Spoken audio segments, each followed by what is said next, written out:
আমার নাম সজল। আমি পেশায় একজন রাজমিস্ত্রি। কাজ শেষ করে বাড়ি ফিরতে প্রায় সবসময়ই অনেক রাত হয়ে যায়। আজ থেকে ঠিক 7 দিন আগের ঘটনা। এই বাঁশঝাড়ের সামনে আমার সাথে ঘটে গিয়েছে এক ভয়ঙ্কর ঘটনা। সেদিন বড় বিল্ডিংয়ের ছাদে কাজ ছিল, তাই কাজ শেষ করতে প্রায় রাত 10টা বেজে গেল।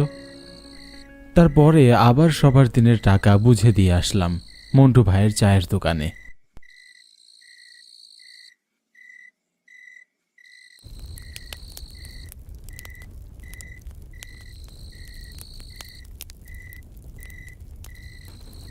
প্রতিদিন এখানে এসে 1 কাপ চা না খেলে আমার দিনটাই পরিপূর্ণ হয় না।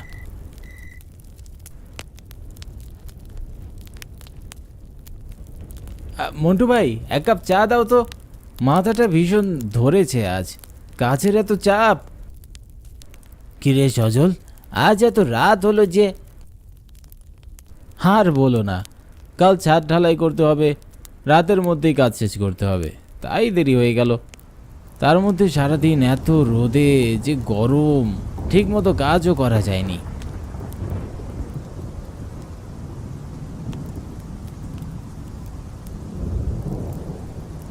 এই নে তো চা। তবে মনে হচ্ছে বৃষ্টি হবে, আকাশটা মেঘলা। ঠিকই বলেছ। চাটা শেষ করে তাড়াতাড়ি বাড়িতে যেতে হবে, এমনিতেই আবার অনেক রাত হয়ে গিয়েছে।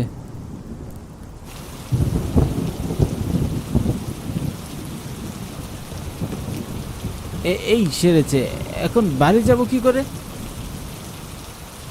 আরে এখানে কিছুক্ষণ অপেক্ষা কর, মনে হয় বৃষ্টি বেশিক্ষণ থাকবে না। ঠিকই বলেছো তুমি। তাছাড়া এত রাতে গা বিছিয়ে বাড়ি ফিরলে নির্ঘাত অসুস্থ হয়ে পড়ব। মন্টু ভাইয়ের দোকানে প্রায় আধ ঘন্টা বসে থাকার পরে বৃষ্টি একটু থামল। তারপরে আমি মন্টু ভাইকে বিদায় জানিয়ে সাইকেল চালিয়ে বাড়ির পথে রওনা হলাম। তখন বাজে রাত প্রায় 11:30। যদিও আমার প্রায় মাঝে মধ্যেই ফিরতে এমন রাত হয়, কিন্তু আজ বৃষ্টির জন্য আমার গ্রামের রাস্তা, তাই আশেপাশে কোনো মানুষের চিহ্ন পর্যন্ত দেখতে পাচ্ছি না। বৃষ্টির পরে চারপাশ থেকে শুধু ঝিঝি পোকা আর বাঙ্গের ডাক ছাড়া কিছুই কানে আসছে না।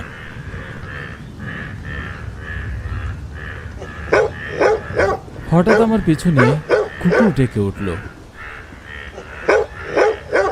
বরাবরই আমি রাতে অন্তত কুকুরকে ভীষণ ভয় পাই। অন্ধকারে মাঝে মধ্যেই তেমন ভালো কিছুই চোখে দেখা যাচ্ছিল না। তারপরও আমি চেঁচিয়ে উঠে বললাম, এই হুশ, যা যা হুশ। খেয়াল করলাম আর কোনো কিছুরই আওয়াজ নেই। আমি আবার সাইকেলটি চালিয়ে যেতে শুরু করলাম।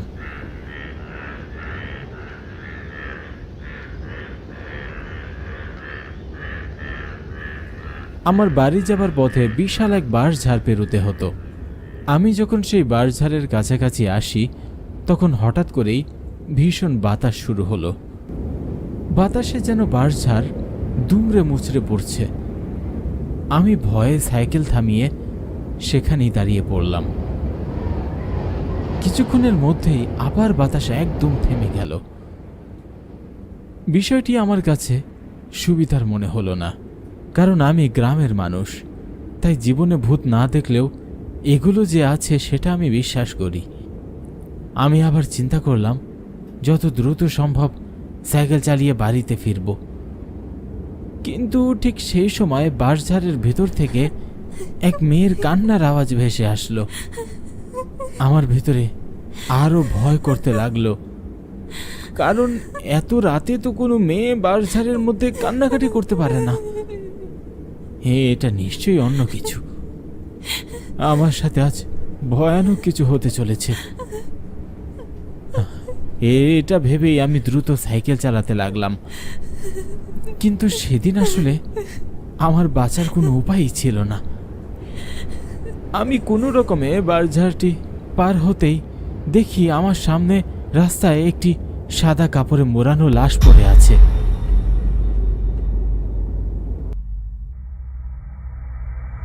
এবার আমি কি করব কিছুই বুঝতে পারছিলাম না। পেছনে ফিরে যাব নাকি সামনে ওই লাশটিকে পার করে বাড়িতে যাব, ভয় আমার হাত পা ঠান্ডা হয়ে যাচ্ছিল। হঠাৎ খেয়াল করি একটি বড় গাড়ি সামনে হেডলাইট জ্বালিয়ে জোরে হর্ন দিতে দিতে অনেক দ্রুত বেগে আমার দিকে এগিয়ে আসছে। আমি কোনো কিছু ভেবে ওঠার আগেই গাড়িটি আমার উপর দিয়ে চলে গেল। কিন্তু এখানে আশ্চর্যের বিষয় হলো আমার কিছুই হয়নি, আর গাড়িটিও সামনে গিয়ে অন্ধকারের মাঝে কোথায় যেন হারিয়ে গেল। আমি আর এক মুহূর্ত নিজেকে সামলে রাখতে পারলাম না, সেখানে জ্ঞান হারিয়ে মাটিতে লুটিয়ে পড়লাম। এরপর আমার আর কোনো কিছুই মনে নেই।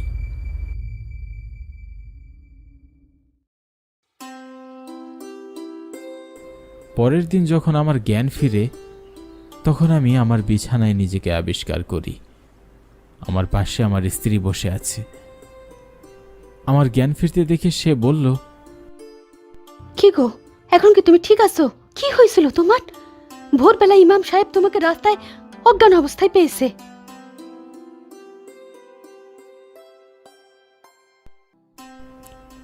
আরে তেমন কিছুই না, সারাদিন অনেক পরিশ্রম হয়েছে তো, তাই হঠাৎ মাথাটা ঘুরে আমি পড়ে গিয়েছিলাম। আমি মিতুকে কিছুই বলি না, মেয়ে মানুষ, এসব শুনলে হয়তো ভয় পাবে।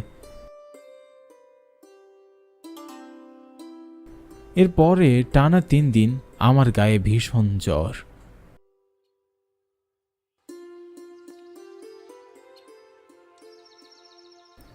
তিন দিন পরে জ্বর ভালো হলে আমি আবার কাজে ফিরে যাই।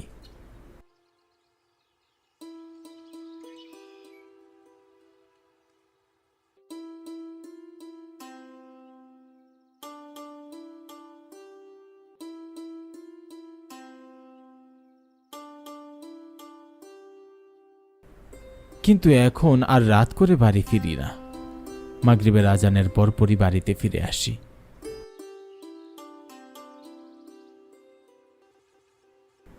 এখনো আমার বাঁশঝাড়ের কাছে গেলেও ভীষণ ভয় করে।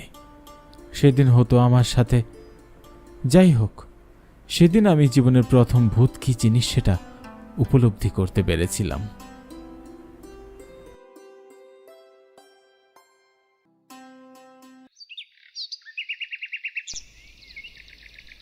অনেক দিন আগের কথা, সাগর পাড়ের জেলে পাড়াতে বাস করত সুরজ জেলের পরিবার। মেয়ে ঝিনুক আর বিধবা বোন কমলাকে নিয়েই সুরজ জেলের পরিবার।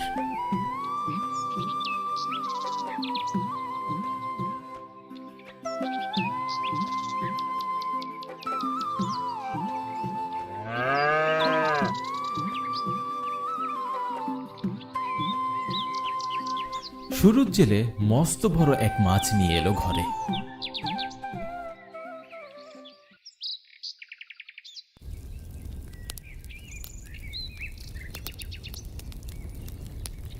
ঝিনুক মা, ও ঝিনুক মা, কোথায় রে মা?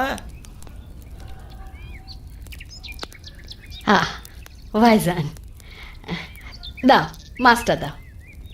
জিনুক কুয়োর পাড়ে নাইতে গেছে, তুমিও ডুব দিয়ে এসো। ভাত হয়ে গেছে, মাছটা কেটে ঝাল করে দিচ্ছি। জেলের মেয়ে সাগরে বড় হলো, নাম দিলাম ঝিনুক, যাতে সারাক্ষণ সাগরে ভাসতে পারে, অথচ মেয়ে আমার জলরেই ধরায়। ভাইজান, থাক না সেসব কথা, তুমি যাও আগে ডুব দিয়ে আসো। মেয়ে ফিরলে তো গল্পে জুড়ি নিয়ে বসবা। যাও, বেলা যায়। কমলা মাছটা কাটবে বলে হাতে নেয়। ওদিকে গোছল সেরে শুকনো মুখে ঘরে ফেরে ঝিনুক। ওর চোখ মুখ দেখে মনে হয় ও ভীষণ ভয় পেয়েছে।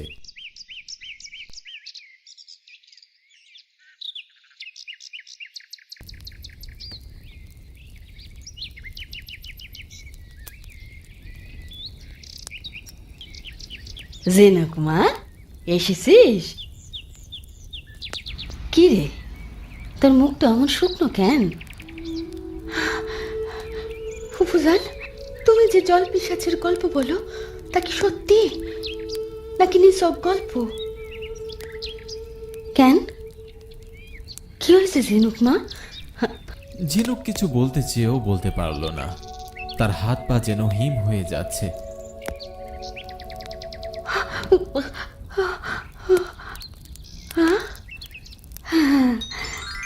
বাজান, বাজান কখন এলো?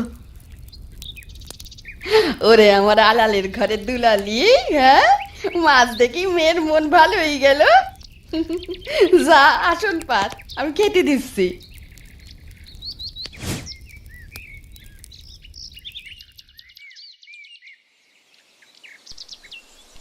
খাবার খেয়ে বারান্দায় বসলো সুরুজ জেলে। কমলা তখন পান নিয়ে এলো।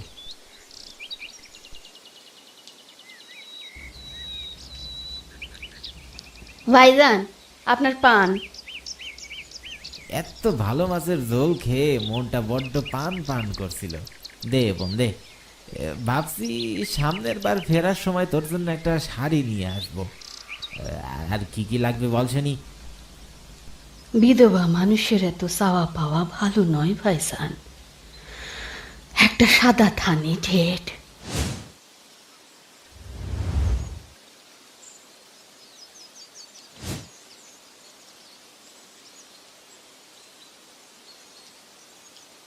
কাল সোনু ঘটক এসেছিল। মহাজনের সেলির জন্য ওরা জিনুককে চায়। মেরে কেটে গাঙ্গের জলে ভাসিয়ে দেব, তবু ওই দোজকের আগুনে আমার মেয়েকে আমি তিলে তিলে মরতে দেখতে পারি না। এসব কথা যেন আর আমি না শুনি কমলা। আজ রাতে আবার আমার ট্রলারে যেতে হবে, ফিরবো 2 দিন বাদে। আজই তো এলেন ভাইজান, একটু বিশ্রাম না দিলে কি শরীর টিকবে? হাতে কিছু টাকা আছে, আর কিছু টাকা জমিয়ে তোকে আর জিনুককে, এই 2 জনকে নিয়ে আমরা দূরের কোনো গ্রামে চলে যাব। এখানে আর থাকবো না। ওই মহাজন আমাদের শান্তিতে বাঁচতে দিবে না, আর না মাছগুলোর ন্যায্য দাম পাবো। ওই জল পিশাচের চেয়েও খারাপ। মেয়ে বড় হচ্ছে ভাইজান, খারাপ লোকেরা চিরকাল সকলের খারাপই চেয়ে এসেছে। আমি আমার জীবনের মতো জীবন জিনুককে কিছুতেই পেতে দিব না। আহ বোন, সেসব কথা থাক না। থাকবে কেন ভাইজান? বিয়ের রাতে বিধবা হয়েছি, সমাজের লোকের হাজার কথা আর গঞ্জনা সহ্য করে বেঁচে আছি শুধু তোমার আর জিনুকের জন্য। মাঝে মাঝে ইচ্ছা করে জল পিশাচ কতজনকে নিয়ে যায়, আমাকে কেন নেয় না? ওখানেও কি বিধবা মানে অসুচি? বোন বোন শুন, থাম এবার। ভাইয়ের সংসারে অভাব আছে ঠিকই, তাই ভালোবাসার তো কমতি নাই। বল, যা খাবার বার, আমি 2টো মুখে দিয়েই বেরোবো। রাতে একটা জাল হাতে সুরুজ মিয়া এলো ঝিনুকের কাছে। ঝিনুক তখন মালা গাচ্ছিল। মা ঝিনুক, আমি এখন যাই মা, তোমরা তাহলে সাবধানে থাকো। জলে তো জল পিশাচ আছে বাজান, তুমি যেও না বাজান। আরে দূর বোকামে, আমি জেলের ছেলে, জেলে। আমার কি জলে ভয় পেলে চলবে? হ্যাঁ, চলি। বাজান, এটা তোমার গলায় পরে নাও, এটা তোমাকে সব বিপদ থেকে রক্ষা করবে। এটা তবে তুই রাখ মা, আমি চাই আমার মাটা সবসময় সুরক্ষিত থাক। আমি এবার চলি, সাবধানে থাকিস মা। আর কমলা, নিজের খেয়াল রাখিস।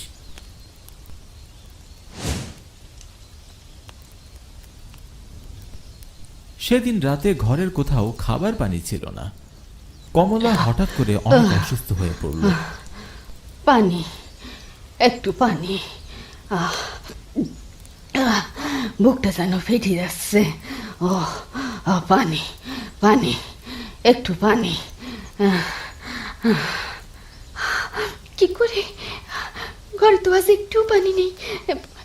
তুমি একটু অপেক্ষা করো, আমি যাবো আর আসবো। তোমার কোনো কষ্ট থাকবে না, একটু সহ্য করো। ঝিনুক একটা মাটির কলসি নিয়ে কুয়োর কাছে গেল।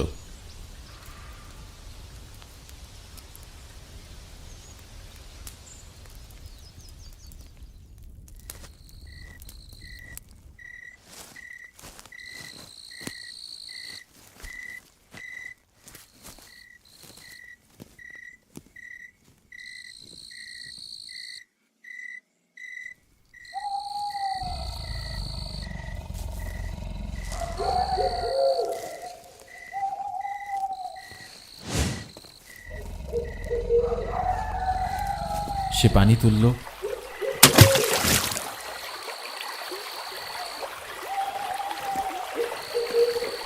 যেই সে পিছনে ঘুরল তার ঘরে আসার জন্য, অমনি সে এক অদ্ভুত শব্দ শুনতে পেল।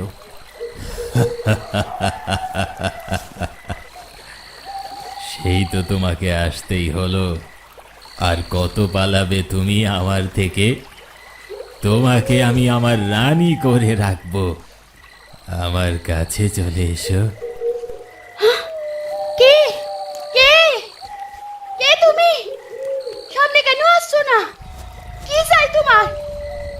ভারুণী নক্ষত্র, মেষ রাশি আর কর্কশ গোত্রের একটা মেয়ে চাই, যে মেয়ে কোটিতে একটা জন্ম নেয়।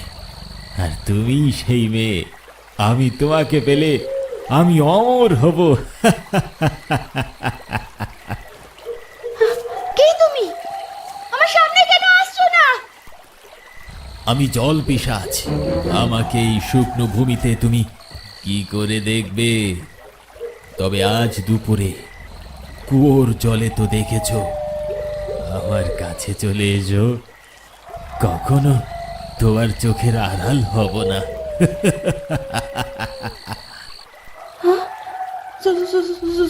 জল বিশ্বাস, আমাকে ছেড়ে দাও, আমাকে যেতে দাও, আমাকে যেতে হবে। আর কত পালাবে তুমি? এবার তোমার আর রক্ষা নেই। তোমার বাজান সাগরে, আর তোমার ফুপুজান পানির অভাবে মরতে বসেছে। যদি দুজনকে মরতে দিতে না চাও, তবে কাল দুপুরে সূর্যগ্রহণের সময় তুমি সাগরে ডুব দিবে, নয়তো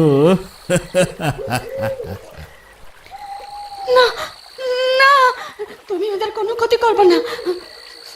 শুনছো তুমি? সারা দাও। বুঝান ঠিক আছে তো?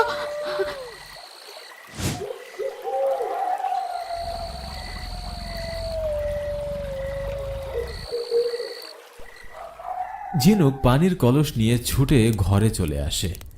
সে দেখতে পায় ঘরে আরো এক কলসি পানি আছে, যেটা সে দেখতেই পায়নি। ভয়ে ঝিনুক যেন কাঁপছিল। সে কমলাকে পানি পান করিয়ে সুস্থ করে তোলে।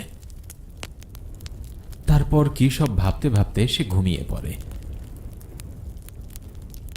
সকালে সূর্য ওঠে, পাখির ডাক শোনা যায়, কিন্তু ঝিনুকের ঘুম ভাঙল কমলার কান্নার শব্দে।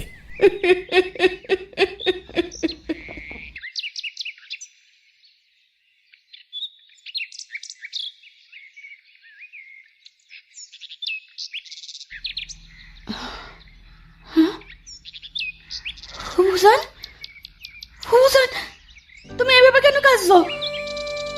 ফুফুজান, কি হয়েছে? কি হয়েছে ফুফুজান?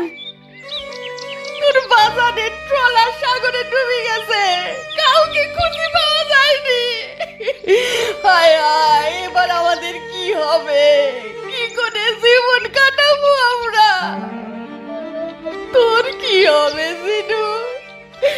ওই জল পিশাচ আমাদের পথে বসায় দিল। গ্রামের আর কত পরিবার শেষ হলে তো সে শান্ত হবে? কেন না ফুফুজান, বাজানের কিছু হবে না। আমি বাজানকে ফিরিয়ে আনবো। ওই পিশাচের থেকে আমি আমার প্রাণ দিয়ে হলেও আমার বাজানকে ফিরিয়ে আনবো, ফিরিয়ে আনবো আমি। যাস না, আমার কথা শোন জিনু, জিনু যাস না, জিনু।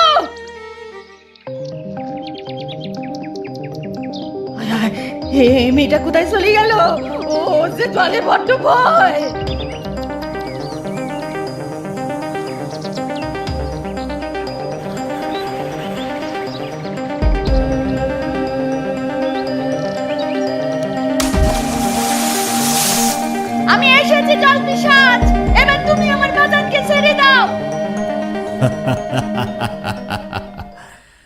এখানে যে একবার আসে সে আর কখনো ফিরে যেতে পারে না। তুমি আর তোমার বাজান দুজনেই জলপিশাচের হাতে বন্দী। তুমি কি ভাবলে শিকারকে এমনি এমনি ছেড়ে দেব? তুমি আমাকে কথা দিয়েছো, তোমার কাজ আমাকে রেখে বাকিদের ছেড়ে দেওয়া। এমন ছলনা করো না। পিশাচরা জানে কেবল ছলনা। মা ঝিনুক, তুই এখানে কেন এসেছিস? তুই ফিরে যা, পালা মা, পালা। তোমাকে না নিয়ে আমি যাব না বাজার। চিরকাল পিতা তার বুক দিয়ে সন্তানকে রক্ষা করে, আজ সময় এসেছে তার বাজারের জন্য কিছু করে দেখাবে, নয়তো মানুষ কখনো তার পিতা মাতার বিপদের পাশে আসবে না। তোর গোটা জীবন পড়ে আছে, তুই চলে যা। পিতা হয়ে সন্তানকে রক্ষা করতে না পারলে আমার জীবন ব্যর্থ। সন্তানহীন পিতার কোনো মূল্য নেই। তার চেয়ে তুই চলে যা মা, যা। এজন্য মানুষকে আমার একদম পছন্দ নয়। এরা কোথাও চুপ করে শান্তি বজায় রাখতে পারে না। আজ তোরা আমার জন্য বলি হবি। দুইজনকে নিয়ে গভীর সমুদ্রে হারিয়ে যায়, আর কখনো সুরজ কিংবা ঝিনুককে দেখা যায়নি।